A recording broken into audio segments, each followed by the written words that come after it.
Assalamualaikum dan selamat sejahtera. Bertemu kita sekali lagi dalam tutorial menjawab soalan buku teks untuk matematik tahun 5. Pada hari ini kita akan sama-sama membuat ulang kaji bagi tajuk nombor bulat. Jadi murid-murid boleh rujuk buku teks muka surat 60. Kita akan sama-sama menjawab soalan nombor 1 hingga 3 bahagian cuba lagi.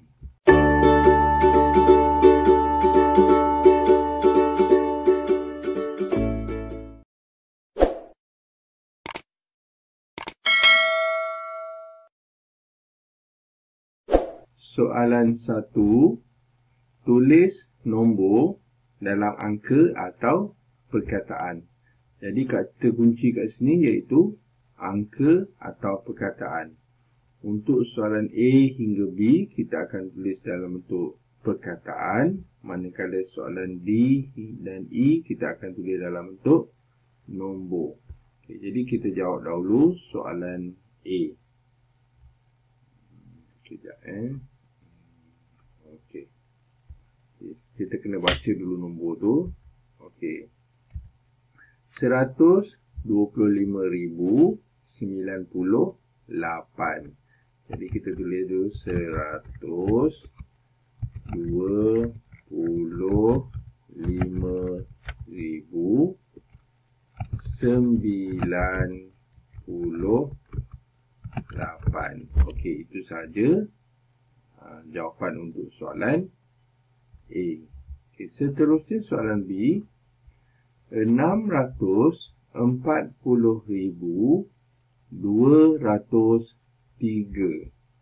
Okay, jadi kita tulis dahulu soalan B. 640,203. Itu dia jawapan untuk soalan B. Okay, seterusnya soalan C. 900,071. Kita tulis C. 900,071.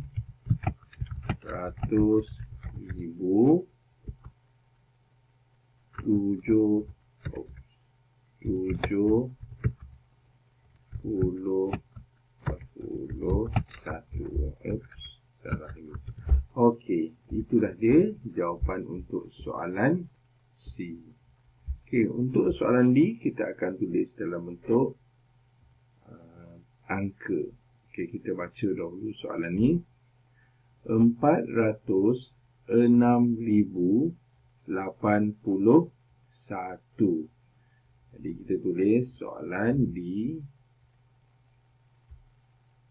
206,000 tadi D okey, ulang dia 206,000. Okey, 206,000. Jadi 206,000 kemudian 81. Jadi 100 tak ada, kita tulis sifar 81. Okey, ini dia jawapan untuk soalan B. Okey, manakala soalan E 415,000. 415,000. Jadi kita tulis 415,000 kemudian 7. 100 tak ada, 10 pun tak ada. Jadi kita tulis sifar. Sifar, lepas tu 7. Okay, itulah dia jawapan untuk soalan 1A hingga E. Okay, kita sambung pula soalan seterusnya. Soalan kedua. Nyatakan nilai tempat dan nilai digit bagi digit-digit bergaris. Jadi kata kunci kat sini, nilai tempat dan juga nilai digit. Okay, kita tengok yang pertama. Untuk kita menjawab, kita kena tahu dulu nilai tempat itu apa, nilai digit itu apa. Jadi nilai tempat ini selalunya ada orang cakap dia ialah rumah bagi setiap nombor itu. Maksudnya nilai tempat dia contohnya 10, ratus, ribu, puluh ribu dan juga ratus ribu. Manakala nilai digit pula ialah nilai bagi setiap nombor yang berada di dalam nilai tempat itu. Okay, untuk nombor pertama ataupun A, 150,962. Jadi nilai nombor ataupun digit yang bergaris ialah 2. Jadi nilai tempatnya ialah sah. Okey. Manakala nilai digitnya ialah 2. Okey, itu sahaja jawapan untuk soalan A. Soalan B, 300,740.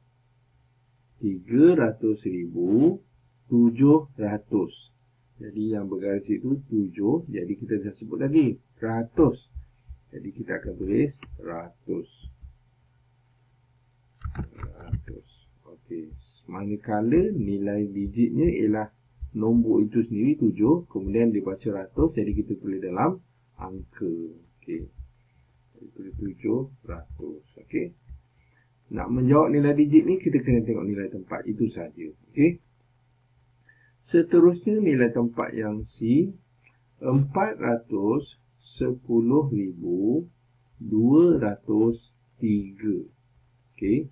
Jadi 410,203. Yang garis itu sifar dan dia berada di, kita tak sebut pun nilai tempat dia iaitu puluh, tapi kita tulis dulu puluh, nilai tempat puluh.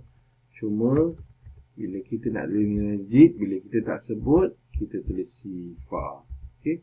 Dekat sini ada isu dia. Isu dia, bila kita nak menulis sifar, kita tak boleh tulis. Kalau di rumah puluh, kita tulis 2 sifar. Okey. So, kalau tulis 2 sifar, adakah itu betul?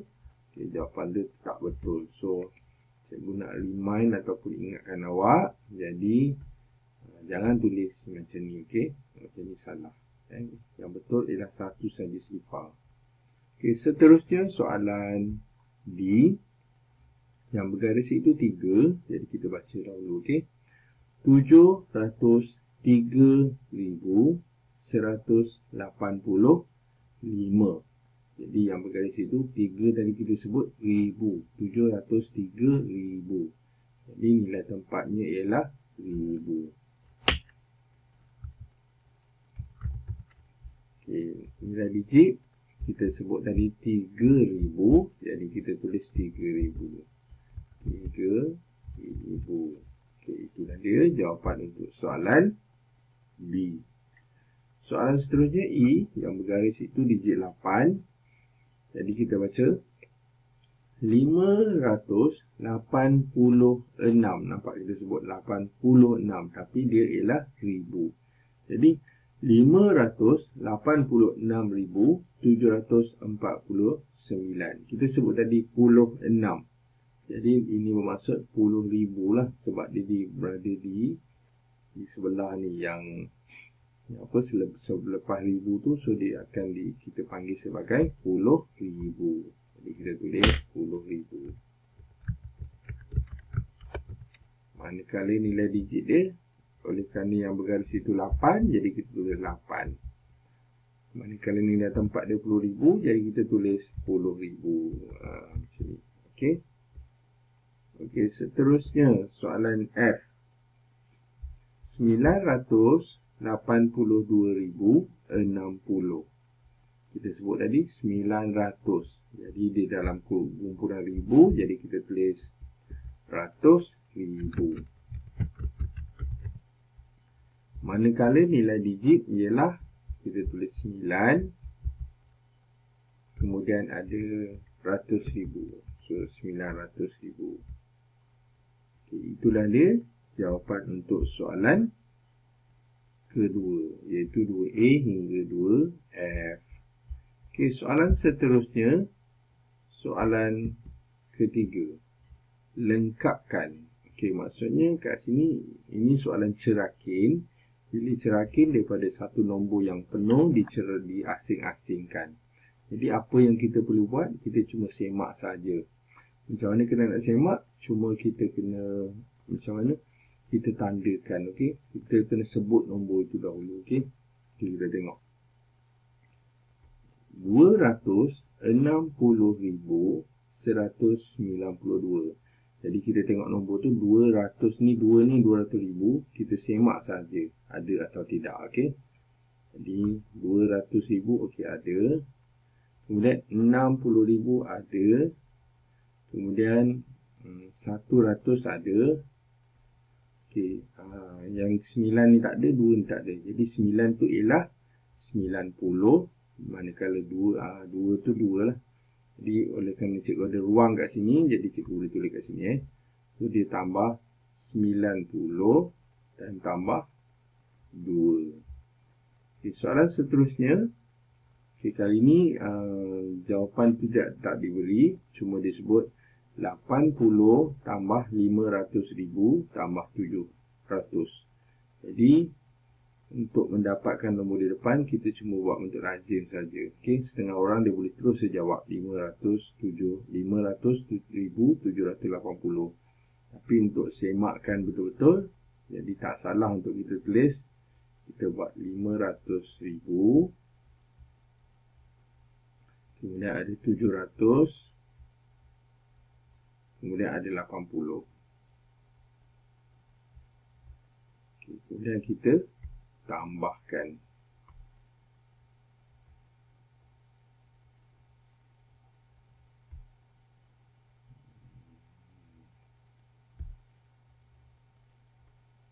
Jadi nombor yang terbentuk ni ialah jawapannya, iaitu 500,000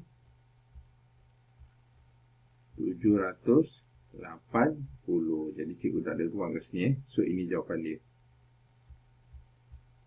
Okay, seterusnya soalan C.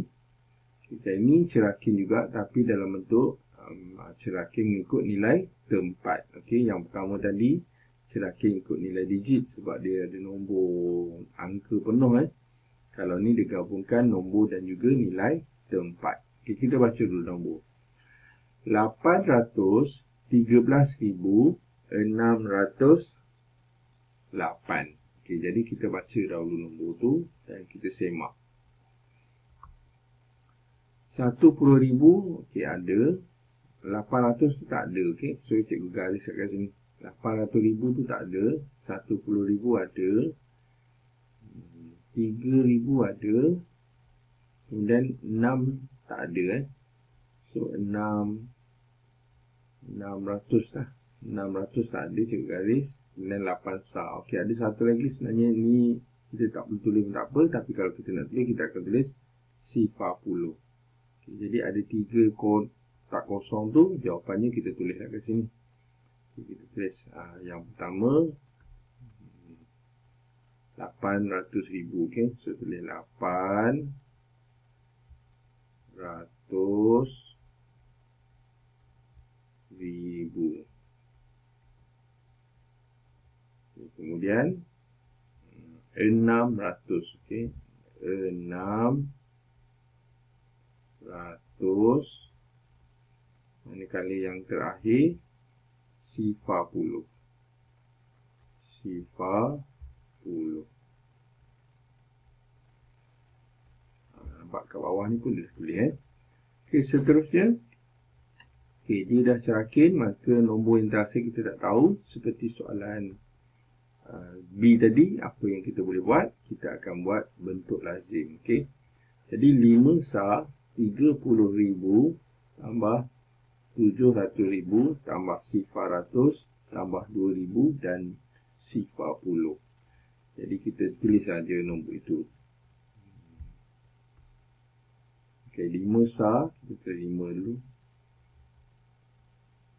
Okay. 30,000. Jadi buat 5 digit. 1, 2, 3, 4, 5. Okey. 30,000. 700,000.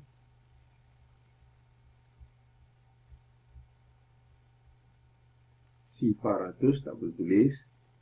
2,000. Sifar puluh pun tak boleh tulis. So kita tambahkan.